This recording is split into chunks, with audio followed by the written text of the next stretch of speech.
নমস্কার বন্ধুরা, মায়ের রান্নায়ন ব্লগ চ্যানেলে আপনাদের সকলকে জানাই অনেক স্বাগত। আজ আমি আবারও হাজির হয়ে গেছি দারুণ স্বাদের একটি রেসিপি নিয়ে। আম দিয়ে তো অনেক রকম রেসিপি খেয়েছেন, তবে এইভাবে কি আমের বড়া কখনো খেয়েছেন? যদি না খেয়ে থাকেন তাহলে এই রেসিপিটা আপনার জন্য। তো চলুন কিভাবে তৈরি করলাম এই পাকা আমের বড়াটা দেখে নেওয়া যাক। তার আগে যারা এখনও চ্যানেলটাকে সাবস্ক্রাইব করেননি তারা অবশ্যই চ্যানেলটাকে সাবস্ক্রাইব করে পাশে থাকা বেল আইকনটা ক্লিক করে রাখবেন।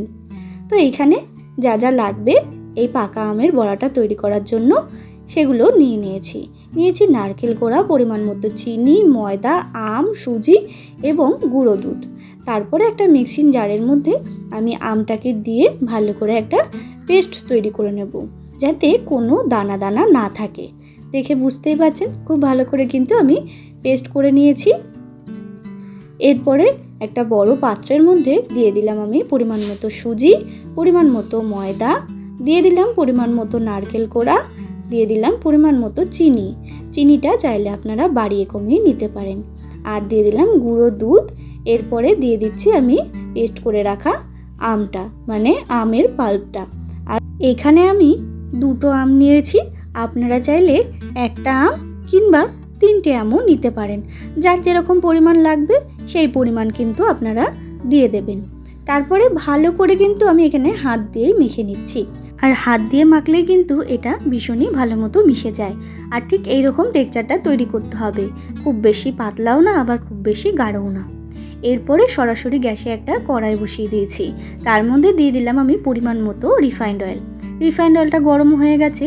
আর এই বড়াগুলো কিন্তু একটু ডুবো তেলেই ভাজতে হবে, একটু বেশি করেই তেলটা দেবেন। তারপরে বড়া শেপ করে কিন্তু আমি সমস্ত ব্যাটারটা দিয়ে দিচ্ছি তেলের মধ্যে। ঠিক যেরকম তালের বড়া কিংবা কলার বড়া হয়ে থাকে ঠিক সেই রকমই কিন্তু করে দিতে হবে। তো দেখুন বন্ধুরা, আমি ঠিক এই রকম সাইজ করে দিয়েছি, আপনারা চাইলে আর একটু বাড়িয়ে কমিয়ে নিতে পারেন।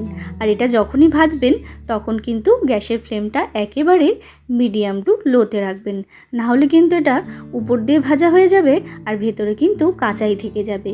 আর মিডিয়াম টু লোতে ভাজলে ভেতর দিয়ে কিন্তু খুব ভালো মতো ভাজা হবে, তাতে কিন্তু বেশ ভালো মতো মুচমুচে হবে। যেহেতু এর মধ্যে সুজি দেওয়া আছে তাই কিন্তু এটা ভীষণ ভালো মতো মুচমুচে হবেই। তো বন্ধুরা, দেখে বুঝতেই পাচ্ছেন বড়াগুলো কিন্তু এক এক করে ভাজা হয়ে যাচ্ছে। ঠিক সেম প্রসেসেই কিন্তু সমস্ত বড়াগুলো ভেজে নেব। আর এই রকমভাবে বড়া তৈরি করে একবার খেয়ে দেখুন, ভীষণই ভালো লাগবে। একেবারে তালের বড়া কিংবা কলার বড়া ফেল এই আমের বড়াও। তো বন্ধুরা, আমার কিন্তু একেবারে রেডি হয়ে গেছে বড়াগুলো, ঠিক এই রকম হয়েছে দেখতে।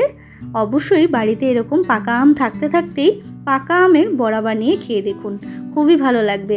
বাচ্চা থেকে বড় সকলেই কিন্তু এই রেসিপিটা ভীষণ পছন্দ করবে।